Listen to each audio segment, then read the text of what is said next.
From WIS Politics in Madison, you're listening to Capital Chats. Hi, this is Abigail Levins here with another WIS Politics Capital Chats podcast brought to you by Spectrum. I'm here with my colleague Kate Morton, here to talk about her interview with freshman Representative Angelito Tenorio. Kate, could you tell us a little bit about the interview? Yeah, thanks, Abigail. So we talked about Rep. Tenorio's first time being in the Assembly, some of the priorities he has. Fun fact, he's the first Filipino American to be in the Assembly. So yeah, but here's some of what he had to say. Thank you, Representative Tenorio, for joining me for WIS Politics Capital Chats today. Thank you so much for having me. It's an honor to be here. Yeah, so I just want to start off with talking a little bit about your background. You are the first Filipino American in the state assembly. You are a freshman lawmaker representing the 14th Assembly District. I know you're a former West Allis alder. Maybe you could talk just a little bit about those things and how you came to be here.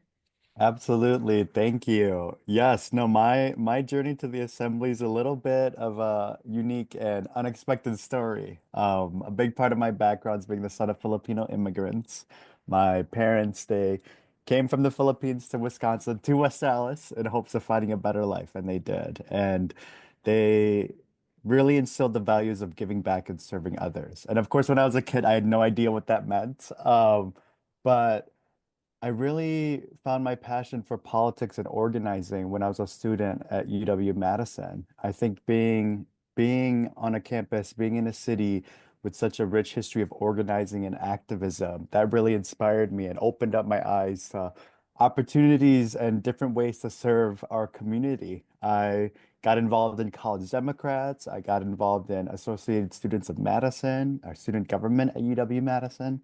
And I was a legislative intern 10 years ago in, at the time, Representative Mandela Barnes's assembly office. So being now the representative is kind of a full circle moment for me, and it still feels pretty surreal to work in the state capitol as a member of the assembly.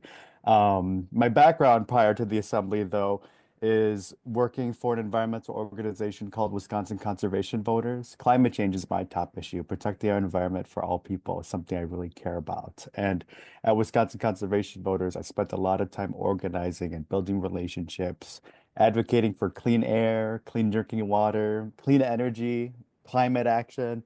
And we also did a lot of work on healthy democracy, voting rights. So these are things I really care about and hope to bring to the assembly as well. And I also served on the West Allis City Council from 2020 to 2022. And at the time, I was the youngest and first person of color elected to the West Allis City Council. And it was really, really an incredible opportunity to work hand in hand with neighbors, constituents, city leaders, the mayor, small businesses, churches to make our community better. It really is that sense of duty and service that is a through line for me. And I also served in the Wisconsin Army National Guard. I'm a proud veteran of our U.S. military, and the military really instilled in me attention to detail and service to community. And that's something that I continue to bring and hope to continue to bring to my new role as a state representative. And now being in the assembly, it's been an incredible experience. I'm officially almost 2 months into the new role and learning the lay of the land. I love meeting folks where they're at. I love helping constituents, building relationships, and organizing to make our community better. Yeah, I know you mentioned, so you talked a little bit about your background, first Filipino American in the state assembly, first person of color on the West Dallas Common Council. How does it feel to have some of those milestones? It's pretty incredible. It's quite the honor and responsibility, but also I take it as a duty to, like, even though I'm the first, I really hope not to be the last. So I'm thinking about how can I help other people of color, other young people, other Filipino Americans, other Asian Americans to get involved in politics and government? Because growing up, I didn't come from a political family or well-connected, wealthy family. I'm the product of a union household. I came from a good working class family. And those are the values I bring with me. And I want to, now that I have a seat at the table, part of my mission is making the table bigger for more people from every background, from every identity, to get involved. I want people to see themselves represented in government, whether at the local level, state level, or federal level, because I truly believe in that believe that government should be of the people, by the people, and for the people. So that's part of my work in the assembly, making sure that our legislature represents all people from every background, every identity, and that we can work together to make Wisconsin the best it can be for everyone. Yeah, as far as issues you want to focus on, I know you mentioned climate issues. Are there any specific areas within that topic or any other big areas that you want to focus on or make improvements on while you're in the legislature? Absolutely. No, thank you for the question. Climate is 1000% my top issue. It's an issue really important to my district as well. There was a report that came out recently that rated West Allis as the hottest city in Wisconsin. And like quite literally temperature wise can get dangerously hot. We are a heat island in our community, West Allis. We have a lot of concrete highways, parking lots, not enough green space, not enough tree canopy. So this is an issue that really resonates with my district, with the 14th, working to create a plan to combat climate change, to really advocate for public health, clean air, alternate forms of transportation, whether that's public transit, biking, being more pedestrian friendly, and just making our community healthier and better for everyone, especially in West Allis and across Wisconsin. So this is something I'm advocating for, accelerating our transition to 100% clean energy and creating good paying union green jobs in West Allis, in Wisconsin. That's something that's really important to my community. I also ran on public education. West Allis, we recently passed a school referendum to fund our schools, increase staff and teacher salary. And this really shows that the people of the 14th district, the people of West Allis really value our public school system. And this is something that's important to me personally as well. I truly believe public schools are the heart of our community. And it's really important that the state does its fair part in funding our schools, because oftentimes school districts like West Allis, West Milwaukee, and across Wisconsin, um, folks are forced to raise their own property taxes to pay for our schools, to keep our schools running, to support our teachers, our kids, our families, our communities. But the state must do more in order to make sure our kids have the resources they need to have access to the best opportunities. That's something my district really cares about, and I hope to champion in the legislature. And third, I ran on labor, on workers' rights. My district, the 14th, West Allis, has one of the highest rates of union membership, union retirees, union families. West Allis is very much a working class community.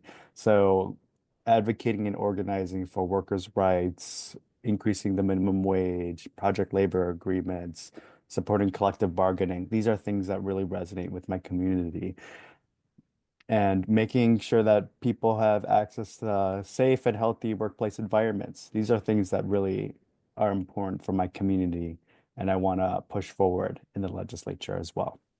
Yeah, so there's a lot of different topics there to tackle. Of course, you're a Democrat, so you're in the minority. That obviously poses some barriers to some of these things. How has it been so far, working with Republicans? How do you see that unfolding in the future? Yeah. Yeah, it's been good. It's been good. Of course, it comes with its challenges being in the minority party in the legislature. I will say I'm really excited about our freshman class, our first term class, especially on the Democratic side, being a part of the 23 new Assembly Democrats in the legislature is quite exciting. Just seeing and being a part of the fresh ideas and perspectives in our community has been so cool and is really changing the culture of the state assembly. And working with the Republicans has also been good. One of the things I bring to the table and something I really value and enjoy is building relationships with folks, learning more about where people are coming from, what their journey to the assembly is. Because all of us, whether it's a D or R next to our name or independent, we all care about our community. We all care about Wisconsin. We all believe that people should have access to clean air, clean water, housing, healthcare, a good paying job, the best schools for our kids. We all want to live in a safe neighborhood. So when I meet with Republicans, when I talk to them about the issues, I do my best to find common ground so that we can advocate for the common good of our communities. Because we all share this deep love of our communities. We all share this deep love of Wisconsin. So I hope to find common ground with folks across the aisle so that we can actually deliver and make real change for working Wisconsinites. Yeah. Well, before we wrap it up, is there anything else you want to add on your time in the legislature? Yeah, no, it's an exciting time to be in the legislature, especially this legislative session. There's a lot of important work that we got to do as we continue to fight for our communities, addressing costs, increasing access to healthcare, increasing access to affordable housing, protecting our environment, supporting workers' rights, especially with all the chaos and confusion that's coming from the federal level. Um, our work at the state level is more important now than ever. And I'm excited to be part of this big freshman class. I'm excited to work with our caucus and look forward to working across the aisle as well and working with the governor's office to make real change for Wisconsin because Wisconsin's such an incredible, beautiful place, right? We have the best food, culture, music, environment, sports teams, and when we come together around our shared love, our shared values, can we can make a difference for the better. We can transform Wisconsin for the better for everyone. So I'm excited to be a part of the legislature, and I'm excited to serve my neighbors, my constituents, to make things better for everyone. Yeah, great. Well, congratulations on the new role, and thank you again for joining us for the podcast. Thank you so much for having me. Take care. Thanks for listening to this episode of WisPolitics Capital Chats brought to you by Spectrum. If you want to learn more about the Wisconsin legislators, head to our website at wispolitics.com. For now, I'm Abigail Evans. I'm Kate Morton. And thank you for listening.